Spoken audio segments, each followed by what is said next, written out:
Heureux de te retrouver aujourd'hui. Nous sommes mercredi 30 juillet. Et oui, après-demain, c'est déjà le mois d'août. L'été avance.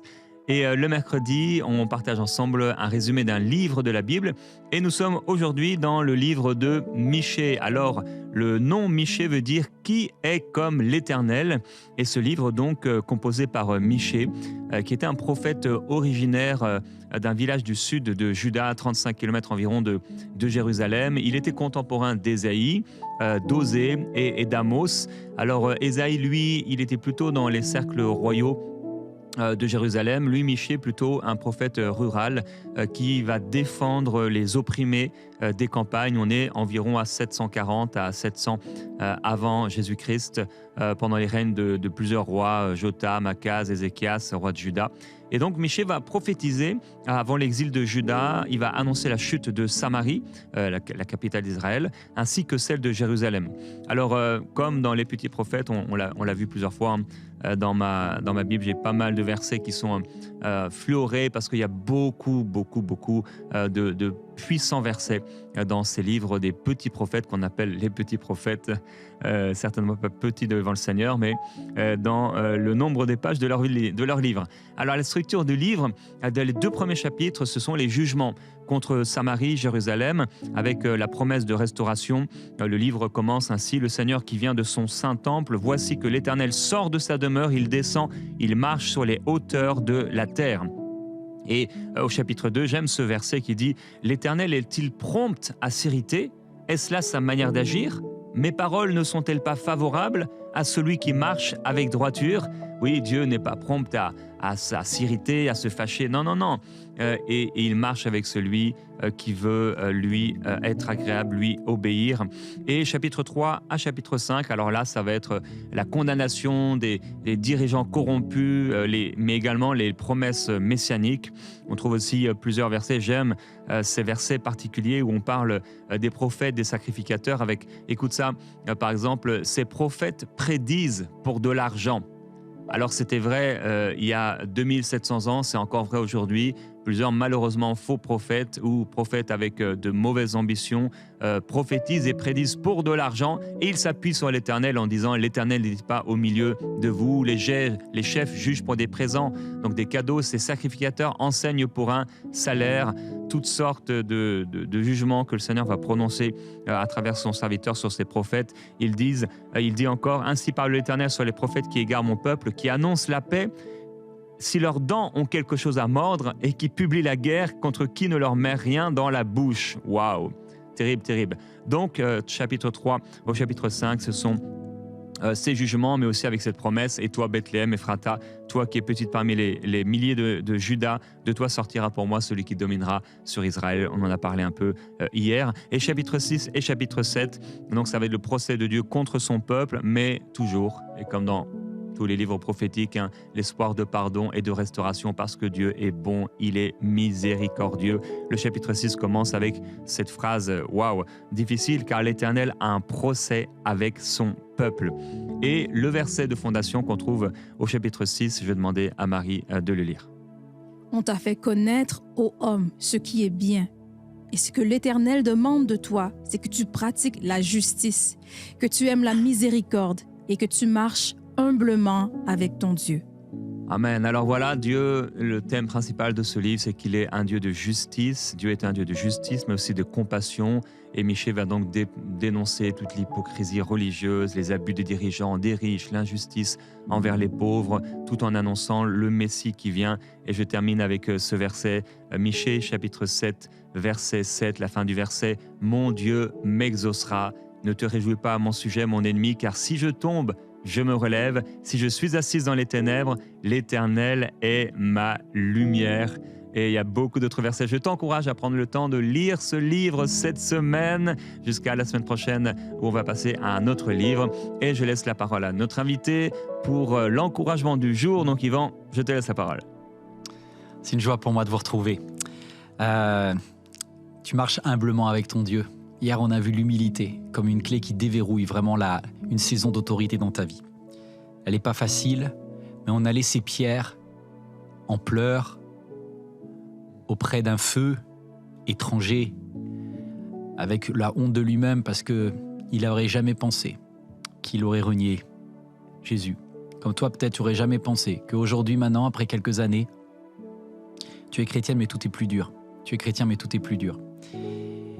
Puis tu as besoin d'un tête-à-tête avec Dieu. Et aujourd'hui, c'est un tête-à-tête avec Dieu. Et il veut t'apprendre une troisième clé pour déverrouiller une saison d'autorité dans ta vie. C'est te pardonner à toi-même. Est-ce que tu sauras te pardonner à toi-même? Jésus va te demander de faire 3 confessions.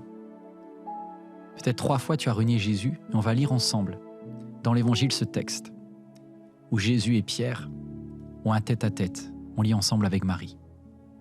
Lorsqu'ils eurent mangé, Jésus dit à Simon-Pierre, « Simon, fils de Jonas, m'aimes-tu plus que ceux-ci » Il lui répondit, « Oui, Seigneur, tu sais que j'ai de l'amour pour toi. » Jésus lui dit, « Nourris mes agneaux. » Il lui dit une deuxième fois, « Simon, fils de Jonas, m'aimes-tu » Pierre lui répondit, « Oui, Seigneur, tu sais que j'ai de l'amour pour toi. » Jésus lui répondit, « Prends soin de mes brebis. » Il lui dit la troisième fois, « Simon, fils de Jonas, as-tu de l'amour pour moi » Pierre fut attristé de ce qu'il y avait dit la troisième fois. « As-tu de l'amour pour moi » Et il lui répondit, « Seigneur, tu sais tout.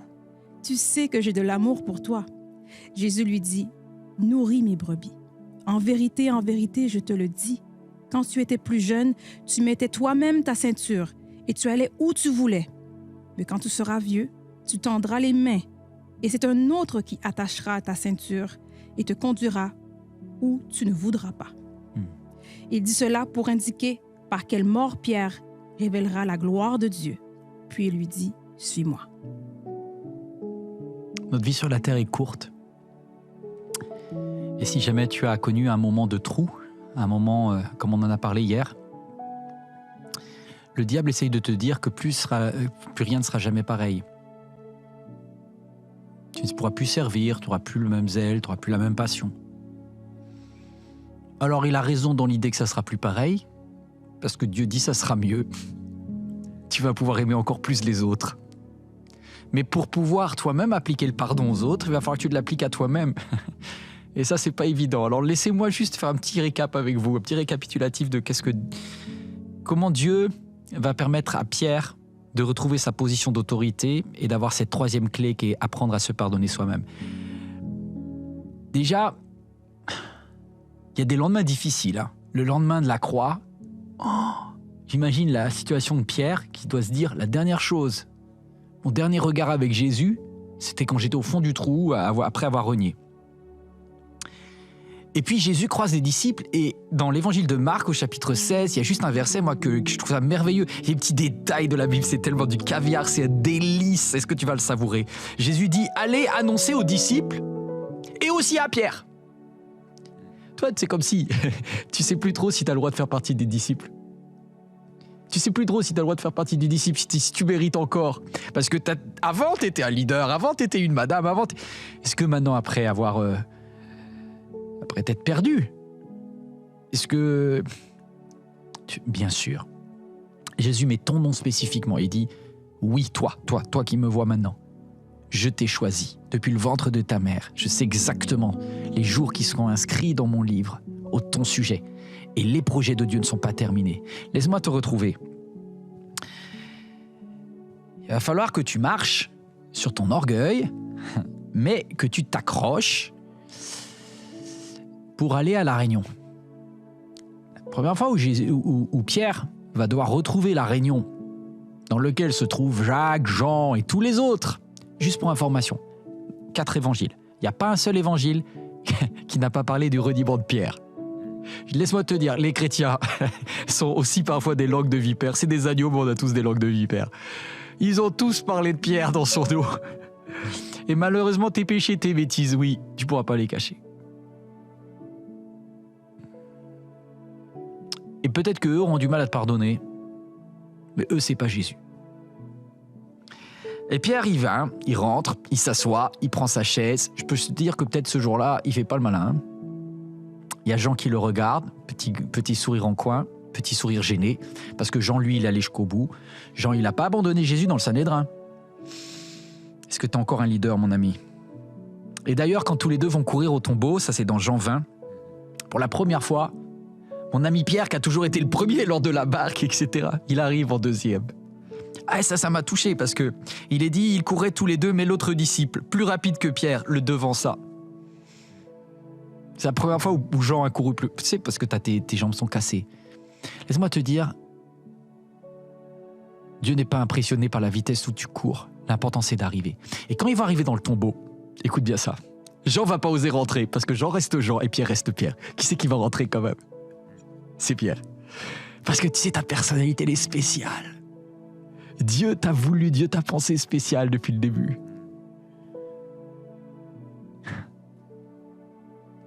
Il a toujours besoin de tes qualités. Il a toujours besoin de tes qualités. Mais tu vas apprendre à te pardonner. Et là, il te donne un rendez-vous. Sur la plage, il y avait du poisson. Sur la plage, il avait préparé un barbecue merveilleux. Dans la barque, tu étais reparti pêcher, tu avais repris ton taf, tu avais repris ton travail, tu avais repris tes anciennes activités. Tu te sentais peut-être plus légitime pour servir Dieu. Et puis, il t'appelle depuis le rivage, depuis la plage, et il dit, les enfants, n'avez-vous rien pêché? Ça marche votre nouvelle entreprise? Ça marche le fait d'avoir repris ton travail? Jetez le filet. Et puis Pierre va jeter le filet. Et là, il y a 153 gros poissons qui sont pêchés. Juste pour information. C'est pas la première pêche miraculeuse dans ta vie. T'en as eu des miracles, laisse-moi te dire. Après avoir pris une grosse gamelle spirituelle, les miracles, la différence, c'est toujours une pêche miraculeuse, c'est toujours des poissons. Sauf que cette fois-ci, tu les comptes. Quand t'as beaucoup pleuré, tu comptes chaque merveille de Dieu. Et je pense que Pierre a compté les poissons ce jour-là. Il a dit, waouh, 28, 72, 94 poissons. La bonté de Dieu va 142. Non, 143. 153. Je t'aime, Seigneur, parce que ta bonté, elle est juste incroyable. Il va et puis il avance et il dit, Pierre, tu sais, je t'avais dit que tu seras un pêcheur d'hommes. Ton autorité, je déverrouille la case d'après. Mais il va falloir que tu te pardonnes. Combien de fois tu m'as renié déjà? 3 fois. Alors je vais te donner une occasion de te rattraper. 3 fois. Je vais te poser la même question. Est-ce que tu m'aimes? Et Jésus commence. J'étais prêt, Jésus, il est coquin avec nous quand même. Parce qu'il nous oblige avec des questions qui sont gênantes. Il dit, est-ce que tu m'aimes plus que les autres? Ah, c'est les questions pièges, tu vois. Tu réponds non, tu réponds oui. En tous les coups, t'es mauvais, quoi. Avec un mot en plus, agapao en grec, un mot super beau, quoi. Super élevé, un amour, on va dire, 5 étoiles. Est-ce que tu m'aimes 5 étoiles mieux que les autres? Pierre, il dit, tu sais que je t'aime, Seigneur. Mes actions ne le démontrent pas, mais mon cœur, oui. Tu le sais tout de moi. Alors prends soin de mes brebis. Mais je ne suis pas légitime. Si tu es légitime. Parce que tu vas aller annoncer au monde entier que je suis le Dieu du pardon et tu vas te l'appliquer pour toi-même d'abord. Pierre, au fait, est-ce que tu m'aimes? 2e fois. Jésus, je t'aime. Prends soin de mes brebis alors. Et le mot, moi je trouve génial parce que le mot grec, probaton, c'est prends soin de mes stagiaires. Ceux qui sont en train de prouver, probaton. Ceux qui sont au début, tu vois. Tu vas prendre soin de ceux qui n'ont pas encore réussi. Mais je me sens pas prêt d'être un tuteur, je me sens pas prêt d'être un modèle, tu vois. Mais Pierre, vas-y, fais-le. Fais-le. Puis la 3e fois, Jésus va dire, est-ce que tu m'aimes même un peu, tu vois, de type fidéo? Et Pierre, du coup, il le prend mal, il dit, Seigneur, là, j'ai mis mes tripes, là, tu vois, là, ça devient difficile. Et Jésus lui dit, c'est bon, je te fais confiance, ensemble on est parti, suis-moi. Juste une chose, par contre, maintenant, tu vas me laisser diriger ta vie dans des choses que tu comprends pas, parce qu'on a réglé ça hier. Maintenant, tu vas me laisser te conduire. Parfois, ça sera difficile. Certains te mèneront là où tu veux pas aller. Mais comme tu n'as plus besoin de briller, que tu as compris que l'important, c'est que ce soit l'amour de Dieu qui brille, moi, je t'ai pardonné. Pardonne-toi et pardonne aux autres autour de toi. Est-ce que tu entends ce que Dieu essaie de te dire en cet instant?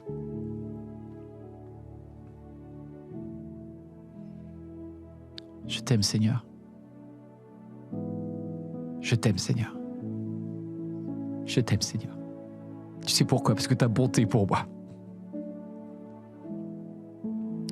Quand je m'aime pas, tu m'aimes encore. Quand j'aime pas qui je suis devenu, tu m'aimes encore. Alors si tu m'as pardonné, qui suis-je moi pour pas me pardonner? Est-ce que tu veux prendre avec moi ce chant qui dit I love you Lord, je t'aime Seigneur, car ta bonté est juste incroyable pour moi. Seigneur, je t'aime. Ta bonté ne faillit jamais. Chaque jour, tu me tiens dans tes mains.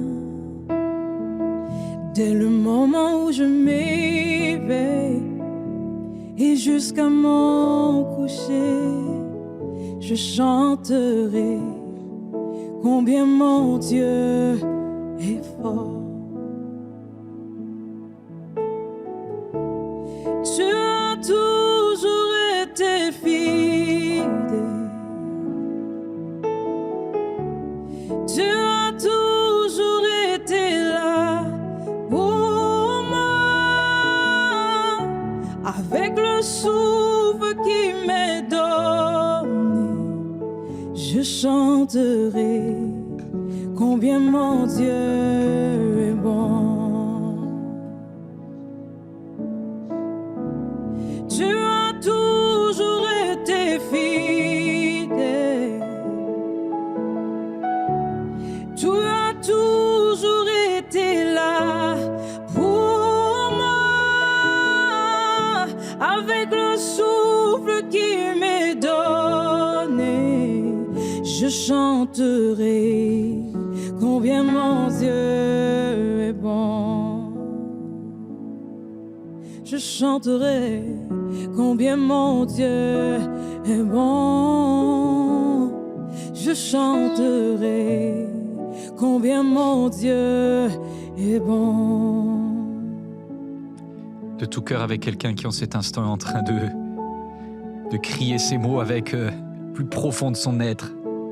Je veux chanter la bonté de Dieu, la bonté de Dieu. Pendant quelques instants, juste prends la peine de dire combien Dieu est bon. Il était bon avant ton échec, il est bon pendant ton échec, il est bon après ton échec, il est bon. Il est tellement rempli de bonté pour toi. Je n'ai pas compris combien 10 fois Dieu a permis des choses dans ma vie, mais j'ai pas compris aussi comment Dieu, malgré toute ma médiocrité, malgré toutes mes déceptions que j'ai occasionnées, n'a pas fait une croix sur moi. Et Dieu, je te veux te le dire, toi qui en ce moment est à genoux dans ta chambre, n'a pas fait de croix sur toi. Il est toujours fidèle. Tu viens juste de déverrouiller la 3e clé d'autorité dans ta vie. Tu viens de déverrouiller la clé de ton pardon à toi-même. Ça fera de toi quelqu'un qui prendra soin des autres et qui pourra prendre soin des brebis de Dieu. Tu voulais du leadership, il est là le leadership que Dieu voulait pour toi. Un leadership de compassion, un leadership d'amour, un leadership de bonté absolue. Dieu n'est pas venu pour corriger le monde, il est venu pour aimer le monde. Il est venu pour aimer le monde. Aimer les gens un par un, aimer les gens pas aimables. Aimer les gens que tu aurais détestés et à qui tu aurais appliqué des versets. Laisse-moi te dire, Dieu te dit aujourd'hui, tous les versets de condamnation contre ta vie, je les ai enlevés. J'ai choisi d'être le Dieu de compassion et le Dieu de restauration. Prends soin des autres maintenant. Prends soin des autres. Peut-être à ce moment-là, vraiment, je mets ta main sur le cœur et tu dis, Seigneur, transforme mon cœur définitivement. Cette clé du pardon, je la reçois à moi-même et je l'accorderai aux autres. Cette clé du pardon, je l'accorde à moi-même et je la donnerai aux autres. Cette clé du pardon, je l'applique à moi-même et je la donnerai aux autres. Alléluia, Jésus. Saint-Esprit, tu es là maintenant. Parmi les 3 derniers versets du livre de Michée, il est écrit « Qui est Dieu comme toi, pardonnant la faute et passant sur le crime, en faveur du reste de ton héritage. Il ne garde pas sa colère à toujours, car il prend plaisir à la bienveillance. Il aura encore compassion de nous. Il mettra nos fautes sous nos pieds. Tu jetteras au fond de la mer tous leurs péchés, et tu témoigneras de la fidélité à Jacob, de la bienveillance à Abraham, comme tu l'as juré jadis à nos pères. Et ce livre se termine ainsi. Seigneur, nous voulons te remercier parce que oui, ta compassion, tes compassions ne sont pas arrivées à leur terme. Tes bontés se renouvellent. Et je veux déclarer, Seigneur Jésus-Christ, sur la vie de quelqu'un qui a pris la décision de se pardonner à soi-même pour ses erreurs, ses fautes, ses faiblesses. Que tes bontés se renouvellent dans sa vie et qu'il y a au nom de Jésus-Christ une fenêtre qui s'ouvre maintenant. Comme un oiseau qui se pose parfois au bord de la fenêtre. Il y a une espérance, il y a un signe qui vient de Dieu pour apporter la joie et l'espérance dans les cœurs de ceux qui s'étaient endurcis, de ceux dont le cœur s'était épaissi. Et au nom de Jésus-Christ, toi qui écoutes, si tu as besoin de te pardonner, dis-le. Je me pardonne. Dis même ton prénom. Et tu dis, je te pardonne. Dis-le avec foi. Dis-le comme pour relâcher maintenant cette ancienne saison et libérer la nouvelle saison. Au nom de Jésus, tu es pardonné. J'ai une pensée de Dieu pour quelqu'un maintenant et au moment où tu dis c'est pardonné, tu vois ton péché et tu vois que c'est un péché que tu as fait dans ton corps. Je sais pas qu'est-ce qui s'est passé au niveau de ton corps, de la sexualité. T'es parti loin, loin, loin, mais vraiment bad. Et tu dis quand même, là Seigneur, c'est beaucoup ce que j'ai fait. J'ai un amour incroyable de Dieu à te donner là. Et peut-être t'as honte et aujourd'hui dans ton corps t'es bloqué, t'es complètement tétanisé. Tu dis, il y a quand même, voilà, il y a avant, il y a après. C'est foutu pour moi. Et j'aimerais te dire juste cette parole. C'est un verset tout à fait bizarre hein, que je vais te dire. C'est que quand Pierre a sauté de la barque, il a enlevé son vêtement en fait. Et il était tout nu. Et c'est comme si en fait, lui qui a toujours tellement eu honte de ce qu'il a fait, bah là, en fait Dieu te voit nu et en fait il te couvre lui-même. Il recouvre ton péché en fait. Toi tu viens à lui tel que tu es. Vraiment rien de glorieux. Mais il n'a pas honte de toi, il n'a même pas honte de ta nudité, il n'a pas honte de qui tu es au profond de ton être. C'est très très très direct cette parole pour quelqu'un. Il t'a aimé, tu étais nu quand tu es sorti du ventre de ta mère et aujourd'hui, ouais, après quelques années, tu es aussi nu et tu te sens pas digne d'arriver sur le rivage. Mais Jésus, il prépare un vêtement pour toi. Lui aussi à la croix était nu. Il a porté ta nudité, il a porté tous les péchés que tu as pu commettre dans ton corps. L'acte de condamnation est resté à la croix. Et Pierre, tu es libre en Jésus. Je ne sais pas quel est ton prénom, mais je voudrais te dire, tu es libre en Jésus. Il n'y a plus de condamnation pour ceux qui demeurent en Jésus-Christ. Ni la mort, ni la vie, ni aucune puissance, ni aucune autorité, rien ne peut te séparer. Oh, aïe, aïe, aïe. Et ce que tu as fait avec ton corps ne te sépare pas de l'amour de Dieu, et c'est incroyable. Ça s'appelle Dieu. Qui es-tu pour ne pas te pardonner si Dieu t'a pardonné ?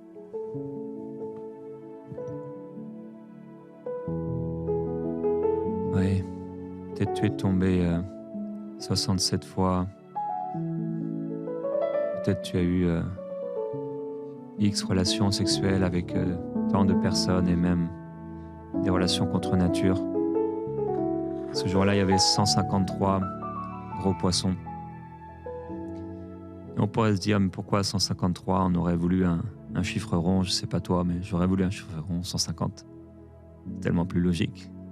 Jésus disait, rangez-les par rangées de 50 et de 100. Mais c'est 153.